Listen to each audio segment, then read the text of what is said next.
لا إله إلا الله، لا إله إلا الله، لا إله إلا الله.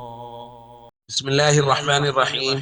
عن عمران بن حسين رضي الله تعالى عنه أن رجلا جاء إلى النبي صلى الله عليه وسلم فقال: السلام عليكم. قال النبي صلى الله عليه وسلم: عشر. الحديث رواه الترمذي۔ نبی کریم صلی اللہ علیہ وسلم کے پاس ایک شخص آئے، انہوں نے کہا السلام علیکم۔ نبی پاک صلی اللہ علیہ وسلم نے فرمایا اس کو 10 نیکیاں مل گئیں۔ ثم جاء آخر، پھر ایک اور شخص آئے، انہوں نے کہا السلام علیکم ورحمۃ اللہ، یعنی انہوں نے رحمۃ اللہ کا اضافہ کیا تو حضور نے فرمایا 20، ان کو 20 نیکیاں مل گئیں۔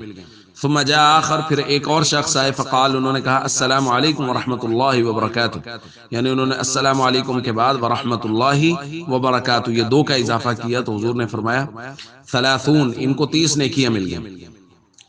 تو دوستو، سلام کے متعلق ہم پچھلے کچھ دنوں سے بات کر رہے ہیں کہ حضور نے فرمایا سلام سے محبت بڑھتی ہے، اسی طرح حضور نے فرمایا سلام کرنے سے نیکیاں ملتی ہیں۔ اگر السلام علیکم کہا تو 10، السلام علیکم ورحمۃ اللہ کہا 20، السلام علیکم ورحمۃ اللہ وبرکاتہ کہا تو 30۔ ظاہر ہے یہ کتنی خوشی کی بات ہے، ایک تو محبت بڑھتی ہے، دوسرا نیکیوں میں اضافہ ہوتا ہے۔ نبی پاک صلی اللہ علیہ وسلم نے مختلف اوقات میں سلام کی مختلف تاکیدات بیان فرمائی۔ حضور نے فرمایا اذا دخلتم بیتا فسلموا علی اہلہ، جب گھر میں داخل ہو گھر والوں پر سلام کرو۔ واذا خرجتم، جب گھر سے نکلو، فاودعوا اہلہ بسلام، تو گھر والوں کو جو الوداعی بات کرو، آخری بات وہ سلام، یعنی سلام کرتے ہوئے گھر سے باہر نکلو۔ اسی طرح حضور علیہ الصلوۃ والسلام نے حضرت انس رضی اللہ تعالیٰ عنہ سے بھی کہا یا بنیا، اے پیارے بیٹے، اذا دخلت علی اہلک فسلم، جب گھر والوں پر داخل ہو تو ان کو سلام کرو، یکون برکتن علیک، تو وہ تمہارے لیے اور وعلی اہل بیتک، اور تمہارے گھر والوں کے لیے برکت کا باعث ہوگا۔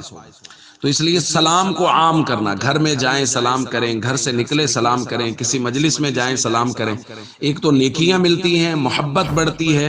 حضور علیہ الصلوۃ والسلام نے فرمایا اللہ اور اس کے رسول کے زیادہ قریب ہوتا ہے وہ شخص جو سلام کرتا ہے۔ السلام علیکم ورحمۃ اللہ وبرکاتہ۔